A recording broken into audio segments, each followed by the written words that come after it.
الحمد لله رب العالمين، والصلاة والسلام على أشرف الأنبياء والمرسلين وعلى آله وصحبه أجمعين. أما بعد، أوصيكم ونفسي بتقوى الله تعالى. Ndugu Waislamu, ninawahusieni pamoja na kuihusia nafsi yangu katika kumcha Mwenyezi Mungu Subhanahu wa Ta'ala. Kuna wajibata waja wa Mwenyezi Mungu kuhusiana jambo lililo bora kabisa kuliko hili la kumcha Mwenyezi Mungu Subhanahu wa Ta'ala.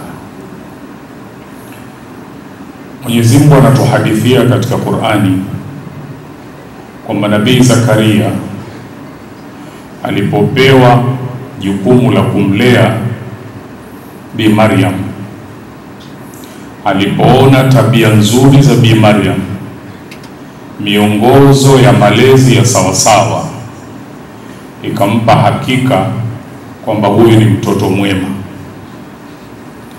Baada ya kuona vile, na yeye akamuomba Mwenyezi Mungu ampe mtoto aliye mwema. Qur'ani inatuhadithia baada ya Bismillahirrahmanirrahim, hunalika daa Zakaria rabbah qala rabbi habli min ladunka dhurriyatan tayyibah innaka sami'ud du'a. Alipoyaona yale, akamuomba Mola wake, akasema, Mwenyezi Mungu, nipe kutoka kwako mtoto mwema mwenye kubarikiwa.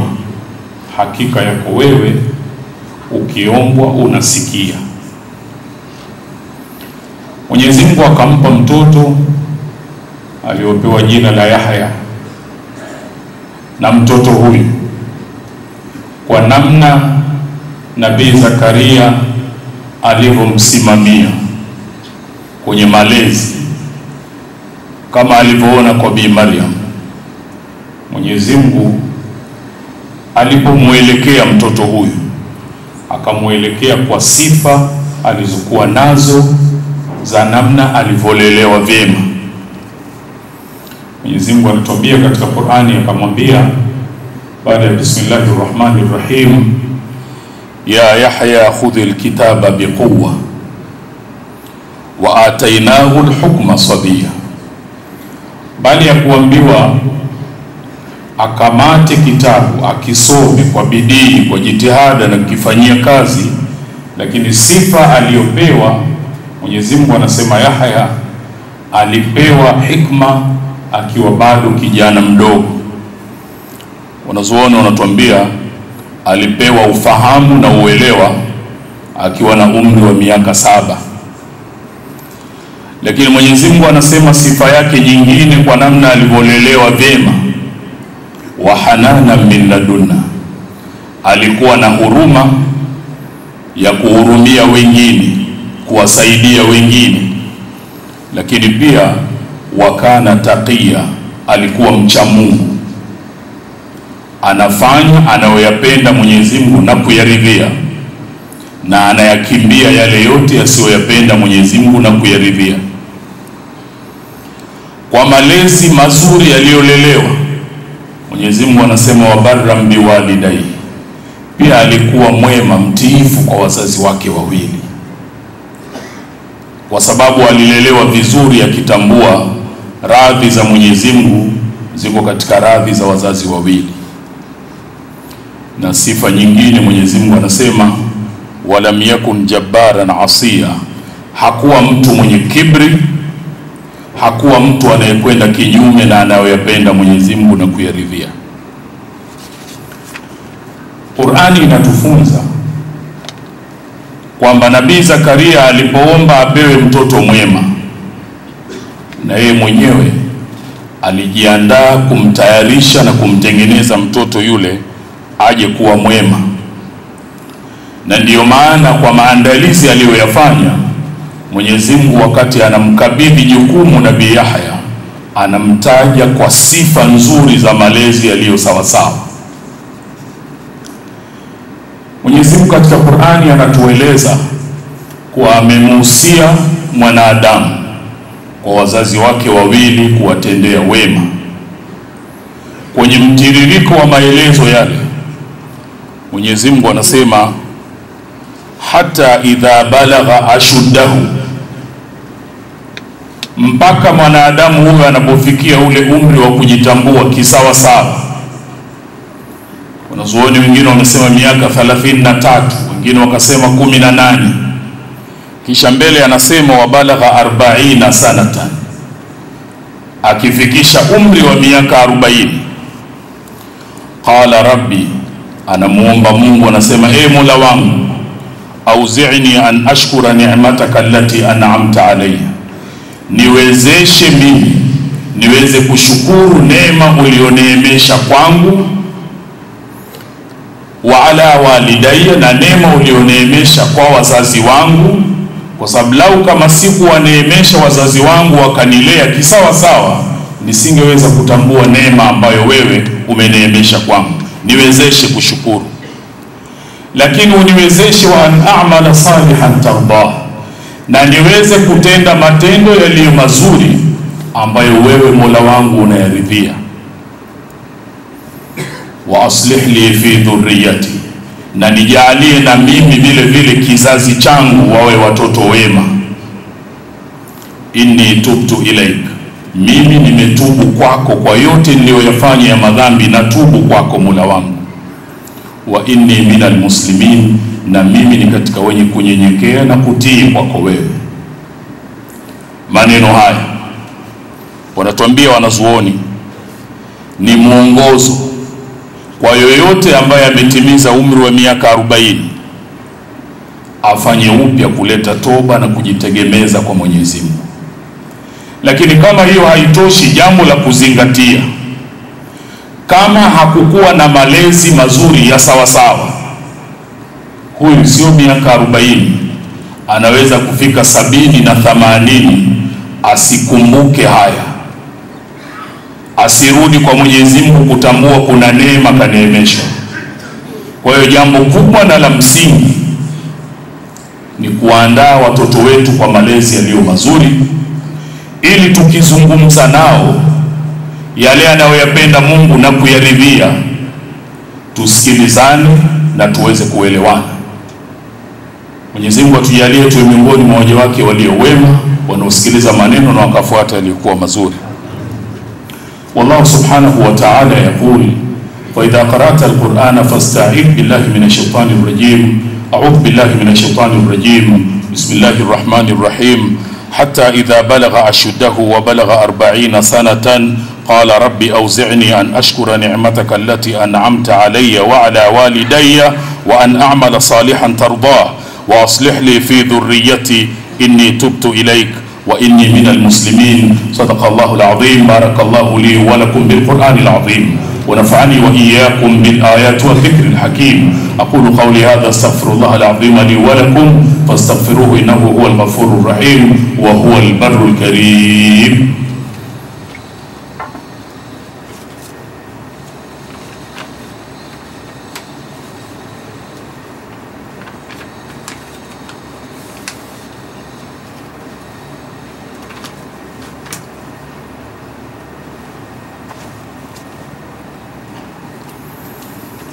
الحمد لله.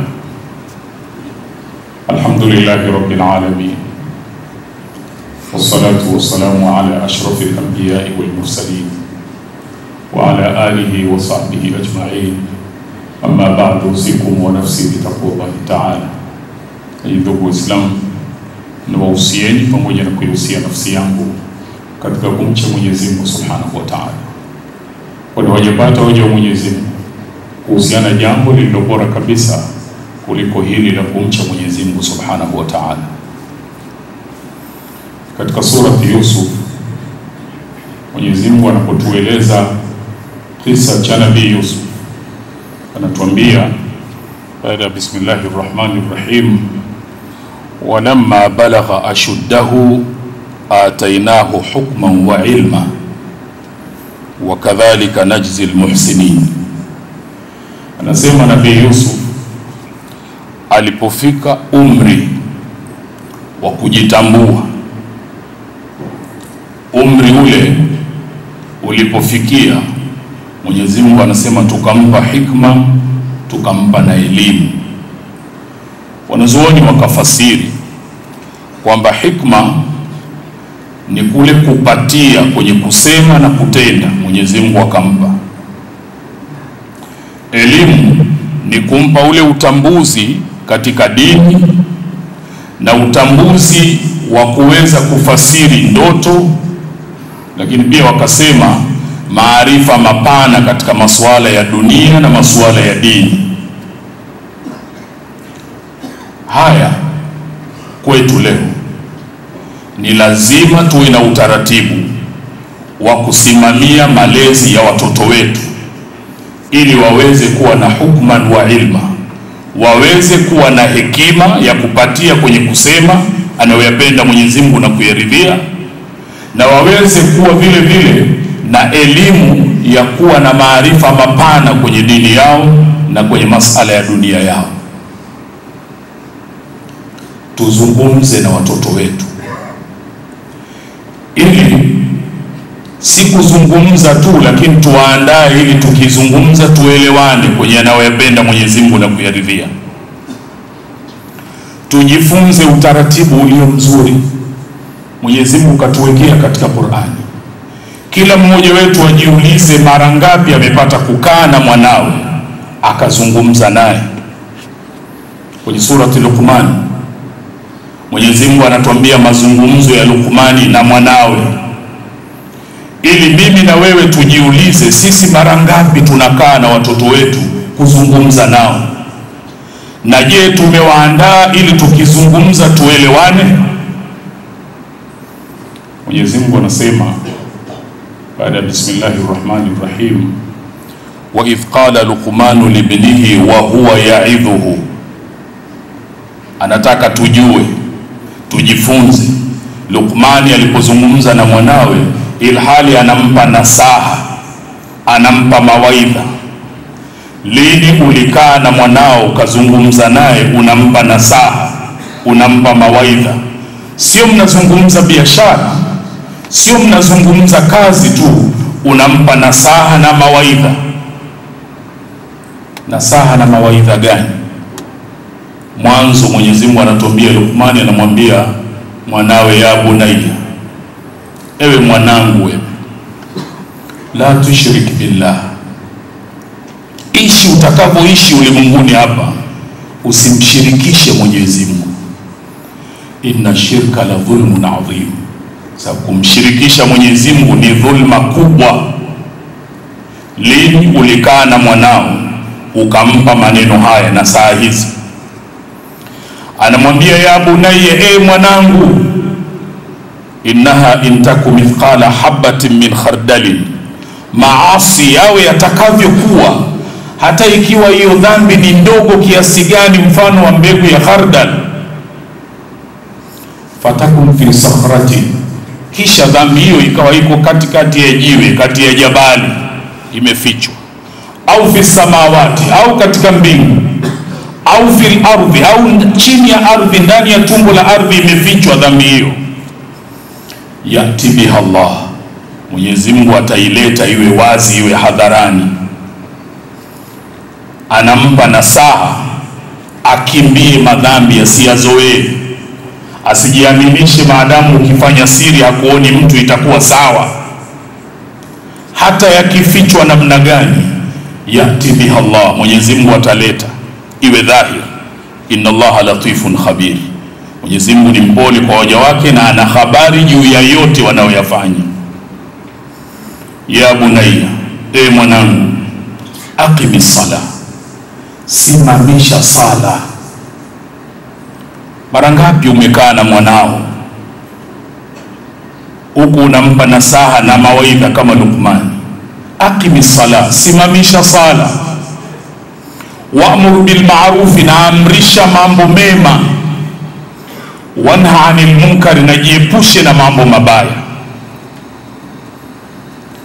Katika kufanya kazi hii, kuamrisha wengine mema na kuwakataza mabaya, sio kazi nyepesi. Kwa hivyo anamwambia mwanawe, wasbir ala ma asabaka, kuwa na subira kwenye yale maudhi yatakayokupata. Watu wataona mpango wao wa wizi umekamilika, unatakiwa wewe tu kushiriki. Kisha wewe unawaambia hapana, hatuwezi kumwibia mwajiri wetu, hapana, hatuwezi kufanya hivi. Haiwezi kuwa rahisi. Wasbir ala ma asabak, subiri kwenye maudhi atakayokukuta. Inna dhalika min azmi al-umur, hayo ni katika mambo yenye kuazimiwa hasa. Mara ngapi umekaa na mwanao ukampa nasaha hizi? Wala tusair khaddaka linnasi, usiwadharau watu, usiwatizame watu kwa jicho la dharau na kuwadhalilisha na kuwaona hawana maana. Wala tamshi fil ardi marha, wala usitembee katika ardhi kwa majivuno na kibri. Inna Allaha la yuhibbu kulla mukhtalin fakhur, Mwenyezi Mungu hampendi kila mtu mwenye kujifakharisha na mwenye kibri. Mara ngapi umekaa na mwanao, umekaa na wanao, ukawapa nasaha hizi? Waqsid fi mashik, ukitembea, Luqman anamwambia mwanawe, usitembee haraka sana wala usitembee taratibu sana, jitahidi uwe unakwenda kati kwa kati. Lakini waghdud min sauti, shusha sauti yako, usiwe mtu wa kuropoka kwa makelele unazungumza. Inna ankara al-aswati la sautu al-hamir, katika sauti mbaya kabisa ni sauti ya punda. Pamoja na makelele yote yale, ingekuwa makelele ndio yana manufaa, basi yeye angepata manufaa zaidi. Nasaha za Luqmani kwa mwanawe, tuzungumze na watoto wetu, lakini tuwaandae ili tukizungumza kwenye yanayoyapenda Mwenyezi Mungu na kuyaridhia, tuelewane. Isije kuwa wewe sasa unataka kutoa sadaka, lakini kwa sababu kumwandaa mtoto wako ndo anasimamia kazi, ukizungumza hamuelewani. Tuwaandae watoto wetu ili tukizungumza tuelewane. Isije kuwa wewe sasa umegundua kama kula riba hakufai, sasa unataka kutoka kwenye riba, lakini ukizungumza na mwanao hamuelewani kwa sababu hukumwandaa. Mwenyezi Mungu atujalie tu miongoni mwa waja wake walio wema, wanaosikiliza maneno na wakafuata aliyokuwa mazuri. Kisha kwa mafundisho mazuri haya aliyotuletea Bwana Mtume sallallahu alaihi wasallam, Mwenyezi Mungu akatuamrisha jambo alilolianza yeye mwenyewe, kisha akalifuatisha kwa malaika, na akamalizia kwetu sisi kwa kutuambia, inna Allaha wa malaikatahu yusalluna ala nabi ya ayyuhalladhina amanu sallu alayhi wa sallimu taslima. اللهم صل وسلم على سيدنا محمد وعلى اله وصحبه اجمعين، خصوصا منهم امير المؤمنين سيدنا ابي بكر الصديق، امير المؤمنين سيدنا عمر بن الخطاب، امير المؤمنين سيدنا عثمان بن عفان، امير المؤمنين سيدنا علي بن ابي طالب، بقية العشر بشرين بالجنة وعن ازواج ربك وعمر وسبطه ذوي الاخلاص والصفا. ربنا تقبل منا انك انت السميع العليم، وتب علينا انك انت التواب الرحيم، واغفر للمؤمنين والمؤمنات والمسلمين والمسلمات الأحياء منهم والأموات برحمتك يا أرحم الراحمين. عباد الله، إن الله يأمر بالعدل والإحسان وإيتاء ذي القربى وينهى عن الفحشاء والمنكر والبغي يعظكم لعلكم تذكرون. واذكروا الله العظيم يذكركم